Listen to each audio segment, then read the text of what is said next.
বসে আছে। আমরা জানি না এই সরকার ভারতের সাথে আসলে কি এমন চুক্তি করেছে তার ভিত্তিতে তাকে আজকে এই ধরনের নতজানু পররাষ্ট্রনীতি অবলম্বন করতে হয়।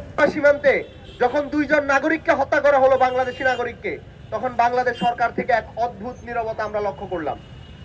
বাংলাদেশ সরকার টোটালি কোনো ধরনের কোনো প্রতিক্রিয়া দেখায়নি এবং বিএনপি সরকারের বিভিন্ন অ্যাক্টিভিস্টরা, কিছু ভারতের দালালরা যারা বাংলাদেশে বসে আছে, তারা বিভিন্নভাবে ন্যারেটিভ তৈরি করার চেষ্টা করছে। বাংলাদেশের সীমান্তে যারা নিহত হয়, যারা শহীদ হয়, তারা নাকি সীমান্তের চোরাকারবারির সাথে জড়িত।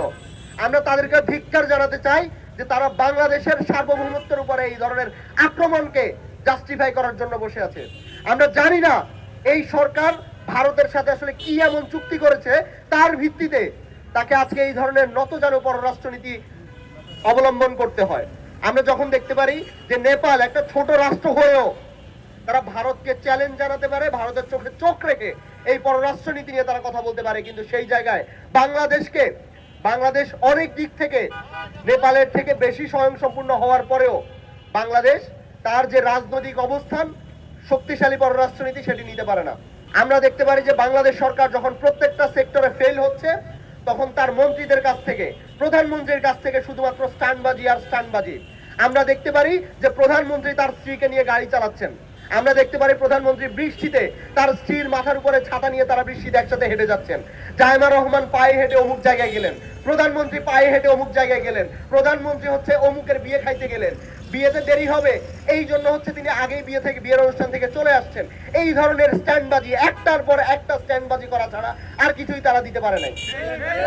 এবং এই স্ট্যান্ডবাজিগুলো আপনার দেশে বিদ্যুতের সমস্যা, আপনার দেশে জ্বালানির সমস্যা, আপনার দেশে শিশুরা মারা যাচ্ছে, আপনার দেশে 400-র বেশি শিশু মহামারীতে মারা গেছে, আপনার দেশের সীমান্তে মানুষ মারা যাচ্ছে। আপনি যখন এই ধরনের স্ট্যান্ডবাজিগুলা করেন, এগুলা বাংলাদেশের মানুষের সাথে নিদারুণ উপহাস করা, এগুলা অশ্লীলতা, নোংরামি। আমরা প্রধানমন্ত্রীকে অনুরোধ করতে চাই, এটা কোনো সিনেমা না, এটা কোনো নাটক না। আপনি এখানে শাহরুখ খান হইতে আসেন নাই, আপনি দেশের প্রধানমন্ত্রী, আপনি এগুলোকে অ্যাড্রেস করেন। আপনি সিনেমা হলে যাওয়ার থেকে আপনি হসপিটালগুলোতে যান, ওই বাচ্চাদেরকে পরিদর্শন করেন, আপনি দেখেন হসপিটালগুলোতে কি অবস্থা, হসপিটালগুলোতে বাচ্চাদেরকে দেওয়ার মতো অক্সিজেন আছে কিনা। আমরা এই সরকারকে যথেষ্ট সুযোগ দিয়েছি।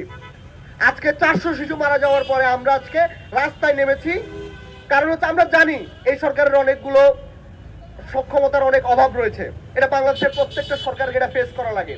কিন্তু তাই বলে আপনি যদি মনে করেন যে এই দেশে আপনাদের বিরুদ্ধে কথা বলার মতো কেউ নাই, বিরোধিতার মতো কেউ নাই, আপনারা ভুলে যাচ্ছেন আমরা 5 জন হলে 5 জন, 10 জন হলে 10 জন, 100 জন হলে 100 জন আমরা রাস্তায় দাঁড়াবো, আমরা প্রতিবাদ করব, আমরা আপনার বিরুদ্ধে দাঁড়াবোই।